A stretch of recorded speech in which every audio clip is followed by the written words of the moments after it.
Pokemon is a series that needs no introduction. It's literally the highest grossing media franchise of all time.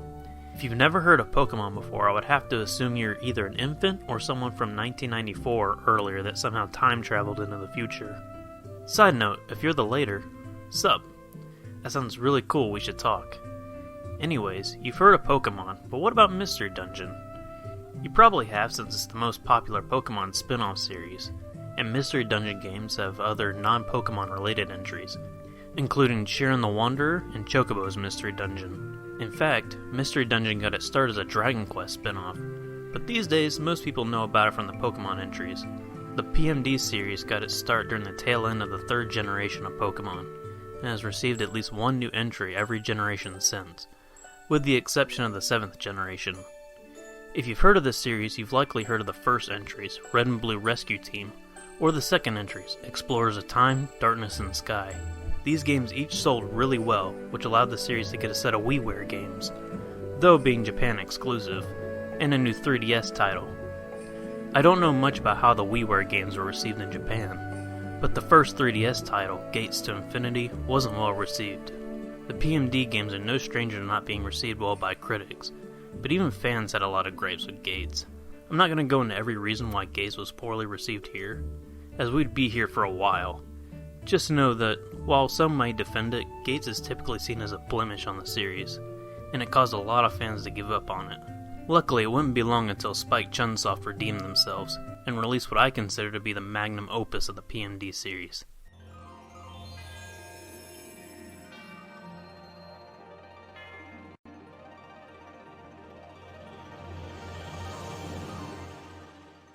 Super Mystery Dungeon. It's just the same that it barely sold better than Gates. So to celebrate the game's 5th anniversary of the North American release, I'm here to hopefully show you the light and convince you to check out this often overlooked gem, or give it another shot if you played it before. Also, before anyone says anything, yes, this was inspired by Cybershell's video about Space Station Silicon Valley. If you haven't seen it yet, I highly recommend checking it out after this video, or before, whichever works for you, I guess. This game opens with a PMD standard, or mostly PMD standard, of a personality test to determine which Pokemon you start the game with, but the test throws some curveballs into the mix. For the first time in the series, you can now ignore the results of the test and pick any Pokemon you want, a feature that would later carry over to the Rescue Team remake. Not only that, but the game now suggests your partner's species as well based on some answers from the quiz. Obviously, you can ignore this and choose the Pokemon you want for your partner, but this is the first of many examples of the game putting more of an emphasis on your partner compared to previous games. In this game, you have a pretty good selection of Pokemon for you and your partner to be. You get the choice of every starter from generations 1 through 6, Riolu, and of course Pikachu, for a total of 20 Pokemon. This is the most amount of starter Pokemon in a PMD game, and the best part is, unlike some previous titles, none of the Pokemon are locked to a certain sex. The only downside here is that you can't choose your sex at the start. This is a pretty minor downside since most of the starters don't have gender differences, and the game's dialogue is pretty gender neutral, but if you want to play as a female Pikachu, you're out of luck. You can pick your partner's sex though, so there's that at least. For the story, well, see, I'm in a bit of a predicament here. I want to inform people as to why they should play this game, and the story being so good plays a big part in that.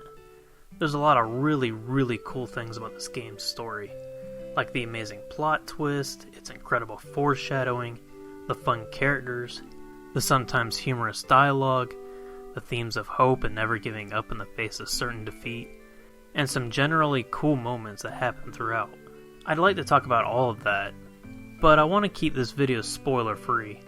For me, one of the best decisions I've ever made, at least as far as video games are concerned, is choosing to not look up spoilers and go into this game blind.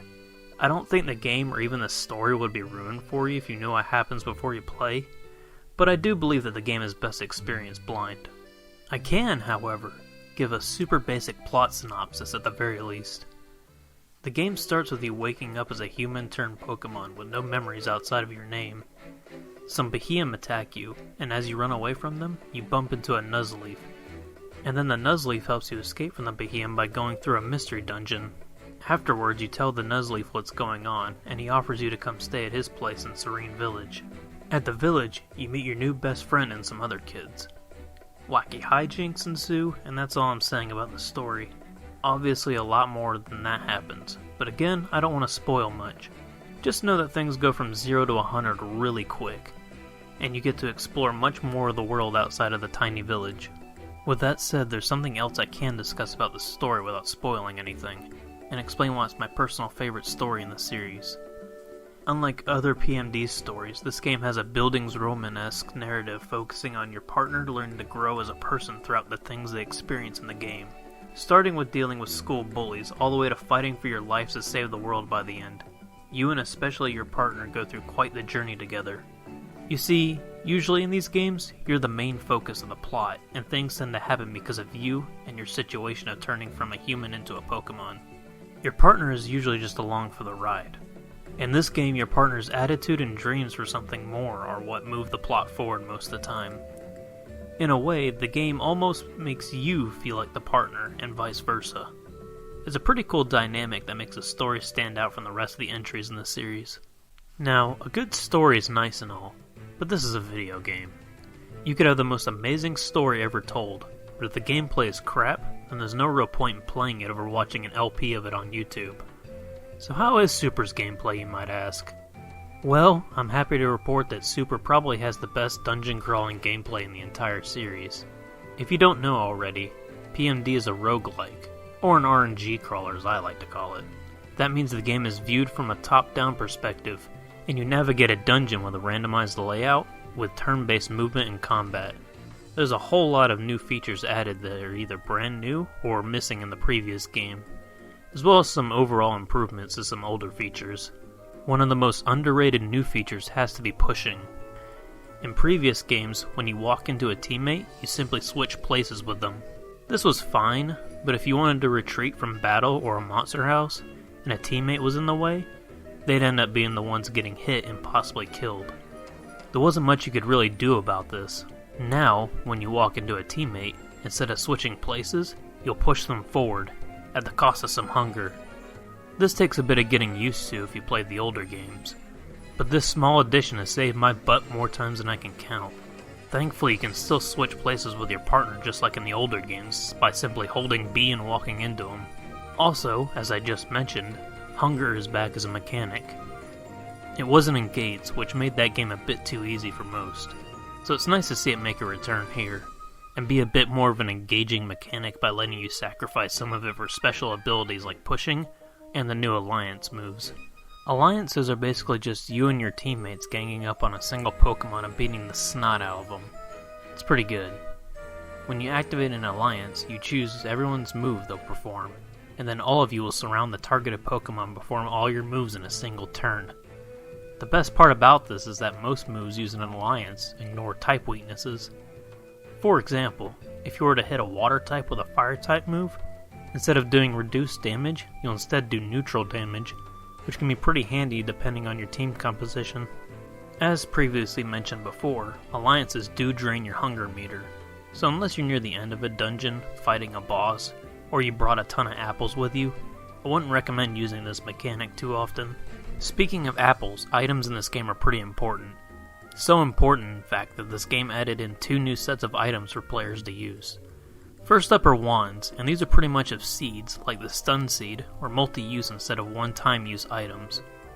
You got some pretty basic ones like the damage-dealing blast wands, or the wands that cause various status effects, such as the Confuse wand, Petrify wand, and Slumber wand, but then you get some with really crazy effects.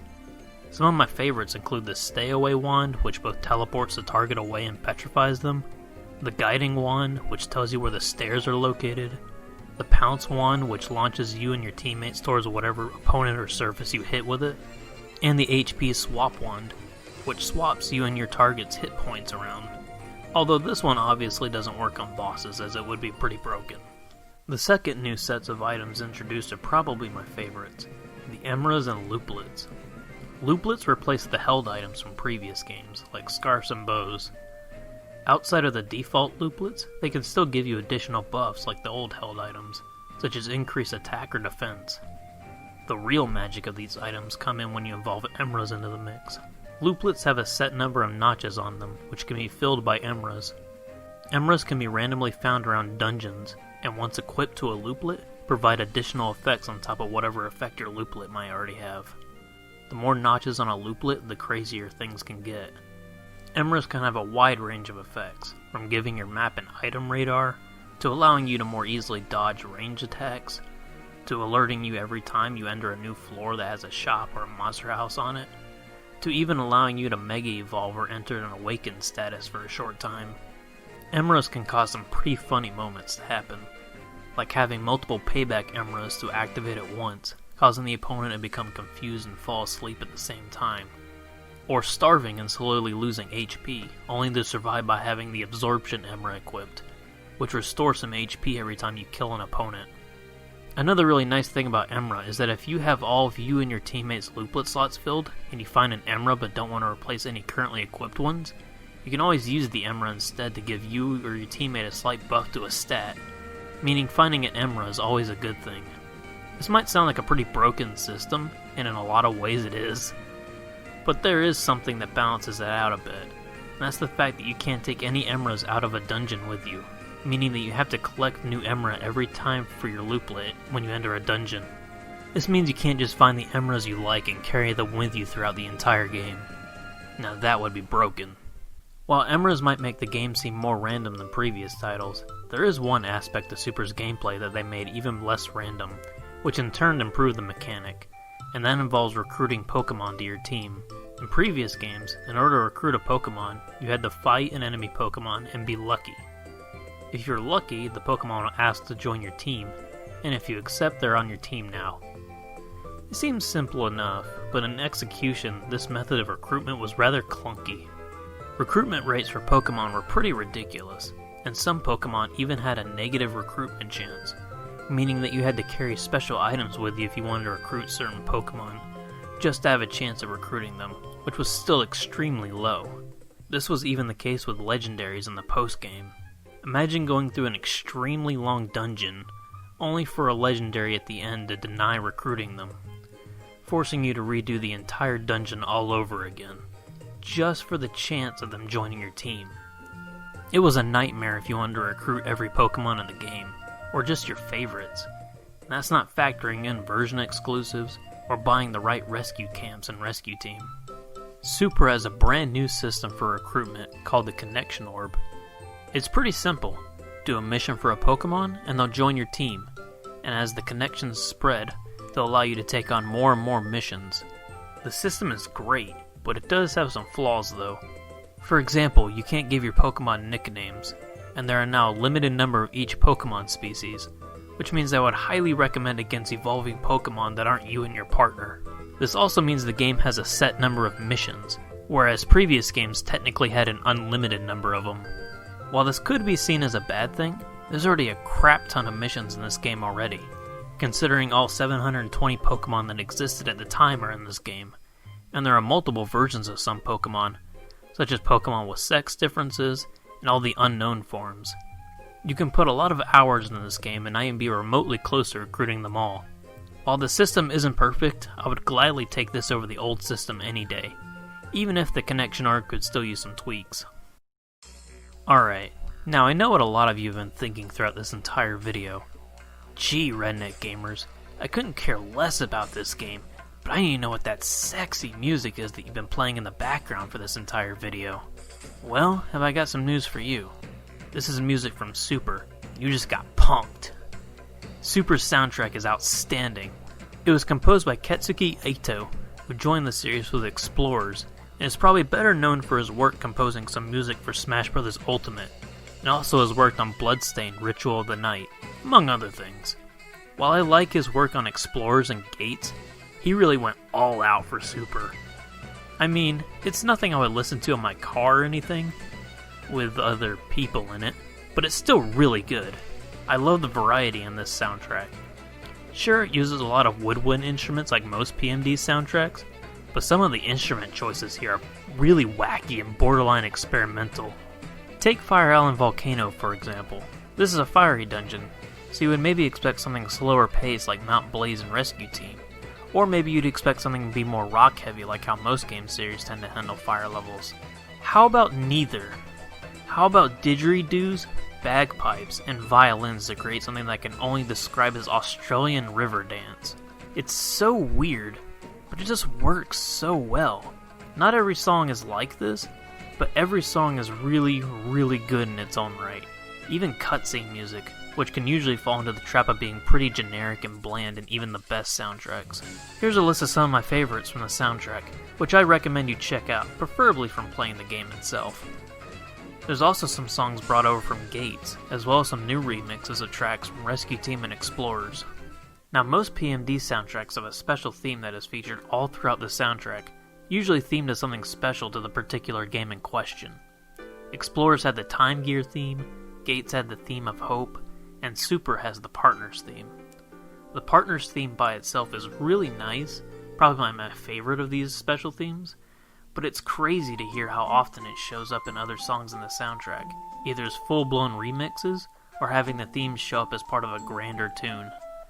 Not gonna list any of the songs here, but just take my word for it that it's used a ton in the soundtrack, and in some very cool ways. There's a bunch of other little things I like about this game too, such as all the cameos and callbacks to older PMD games. Every entry gets referenced here, even those Japanese WiiWare ones I mentioned earlier. The box art is really good as well. I love how it features every starter in one of their evolutionary stages, and the art by Ken Sugimori himself is lively and full of character. There's even some foreshadowing on the box art if you could believe it. 4 different things that it's hinting at to be exact, but I won't say what it is. The only thing that would make this box art better if it was done in Ken's old watercolor style, or if it was done in his interpretation of the PMD storybook style, but it's still really awesome as is. Another little thing I like is how all the Pokemon in the world are portrayed, not only in the game's story, but also in gameplay. For example, Braixen and Delphox are the only enemy Pokemon in the game that'll use wands to their advantage, and they always spawn with a random wand, which can make combat against them really dynamic. Ditto is another great example of this. Not only can Ditto transform into other Pokemon, but it can disguise itself as items, transforming back into Ditto when you go to pick up the item. Transform in this game also has a unique quirk of being able to confuse opponents, which makes a lot of sense the more I think about it. There are a lot more examples of things like this, but I'll leave those for you guys to discover for yourselves. Now, you might have heard everything I've had to say, and you think this is the best game ever, because the man with the greatest taste in the world told you so. But alas, there are some criticisms of this game that I would like to address. First is that the beginning of the game is slow. While this entry is a bit more tutorial heavy than previous games, I don't think it's that bad. And with all the new mechanics added in, some tutorials were pretty necessary, I think. Having these tutorials be optional would have obviously been a plus, but as is, I think they're fine. It's not just the tutorials at the beginning though. A lot of people just straight up find parts of this game where it's focused in Serene Village to be boring, and I honestly can't agree. While it's very atypical for a PMD game, I think the early part of this game is quite endearing. It's a part of the game where you start building the friendship between you and your partner, and where you get to know all the other characters that inhabit the village. It's almost kind of nostalgic feeling, and it's a great calm before the storm, so to speak. The second big complaint I've heard is that some consider this game too hard, or even cheap. Personally, I didn't have that much trouble with the main story, or the post-game epilogue chapter. But then again, I used items a lot more often in this game than in previous titles. Remember, you have access to some powerful items that most opponents can't use, so use them and use them often, and you shouldn't have too many issues with difficulty.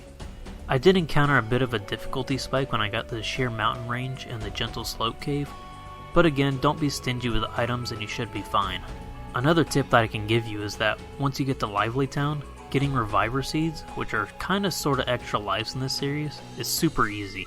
There's a Kafagrigus in town that sells 5 Reviver Seeds for a single gold bar. You can find gold bars in dungeons, but you can also get some by leveling up your Expedition Society rank. Some players might also have trouble with getting money, and it's easy to see why.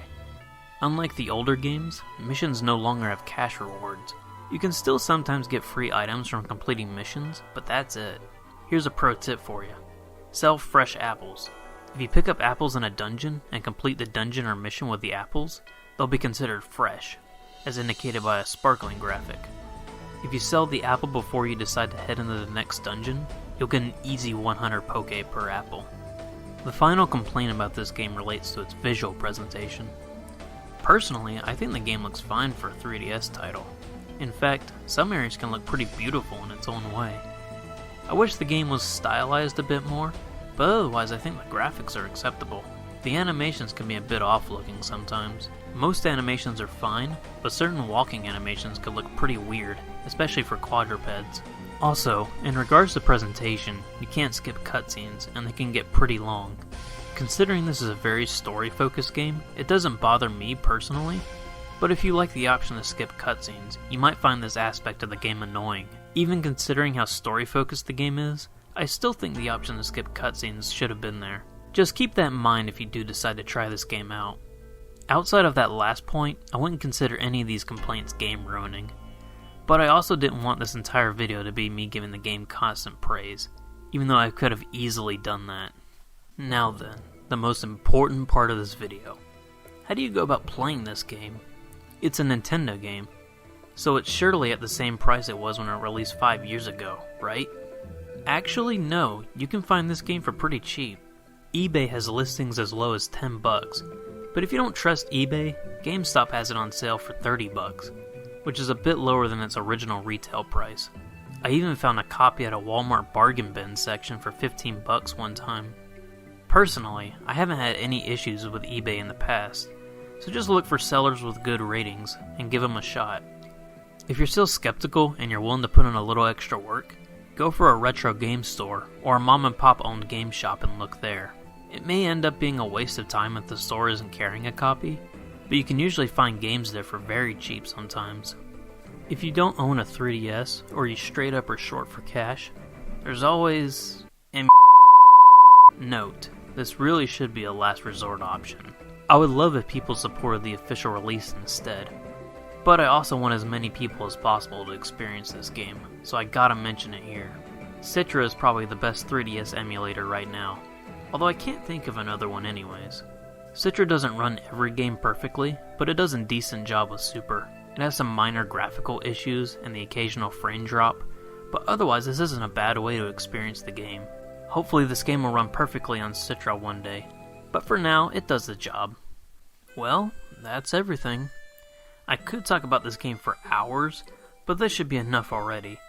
I mean, this is my third favorite video game of all time, right behind Halo 3 and Sonic Mania Plus. I've played hundreds of games, so bronze isn't anything to sneeze at here. Maybe this video will actually catch on and make this game to a cult classic or something on the same level as Earthbound.